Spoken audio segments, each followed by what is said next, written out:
Trolls Band Together received praise and backlash for LGBTQ+ representation in animation, highlighting a gap in the industry. Financial greed leads to censorship of queer content in media, making LGBTQ+ representation challenging for international films. While Trolls Band Together hints at LGBTQ+ themes, it falls short of overt representation, staying in implicit territory. Trolls Band Together is being hailed and criticized, depending on where you look, for its LGBTQ+ representation. This is particularly notable due to the gap in LGBTQ+ representation in animation and children's media. It's a gap that has always been there but is only becoming more pronounced as social acceptance of the queer community grows, yet media corporations continually refuse to keep up. In 2022, Variety reported on the statement Pixar employees wrote exposing LGBTQ+ censorship at Disney. This came despite the fact that then Disney CEO Bob Chapek had publicly expressed unwavering support for the LGBTQ+ community after Florida's "Don't Say Gay" legislation was passed. The reasons for this censorship are predictably rooted in financial greed. The 2020 Pixar film Onward dabbled in queer representation when Lena Waithe voiced a Cyclops police officer named Spectre. Spectre says one line, in passing, referring to her girlfriend's daughter, and for that, the film was banned in Kuwait, Oman, Qatar, and Saudi Arabia. The more international markets that deem a film inappropriate, the more money the distributor loses out on. So, when Universal released Trolls Band Together, audiences were surprised to find it was a little fruitier than most.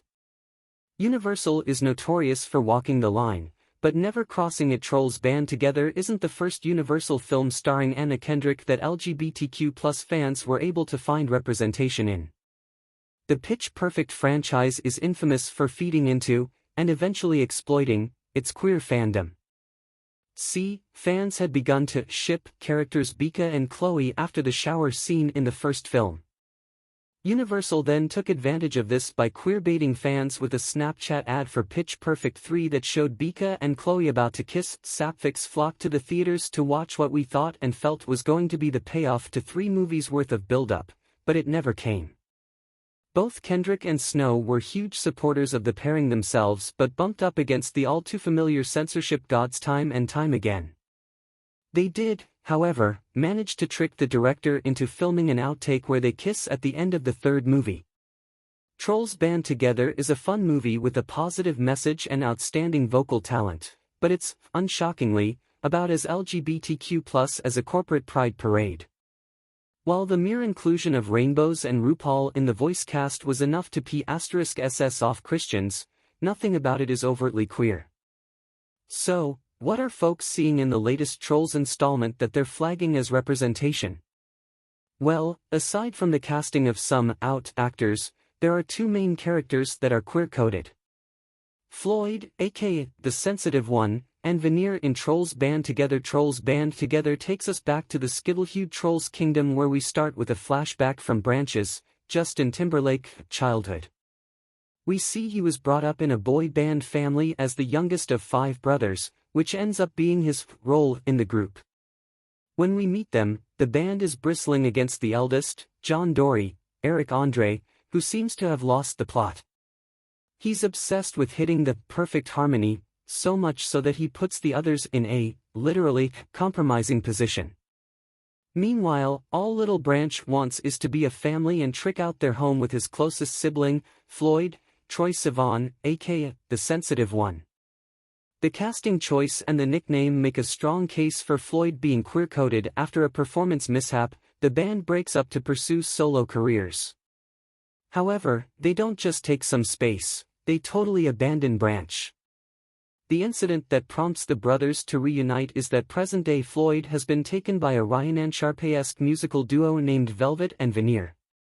Through some pretty dark sci-fi logic, Velvet and Veneer can physically siphon Floyd's musical talent, an act that is suggested could very well kill him eventually.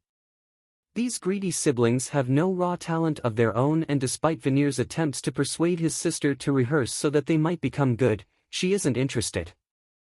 Veneer being the sibling with more of a conscience adds to the Ryan and Sharpay parallels. further bolstering the evidence that he is queer-coded. This is on top of the fact that he's quite flamboyant. Check out this fan edit of Veneer being, well, himself. This is the most queer trolls band together gets, though, so we're still in implicit, wink wink to the adults only territory.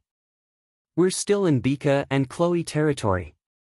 So, if the question is, does trolls bands together have positive LGBTQ+ representation, we have to first ask, does trolls band together have any LGBTQ+ representation? And, as far as positive goes, he was the villain. Production was probably trying to do the best they could within their confines, but all in all, for parents who wish to show their child a positive, musical, expressly LGBTQ+ cartoon, a better place to start would be the series Steven Universe. Trolls Band Together is streaming on Netflix.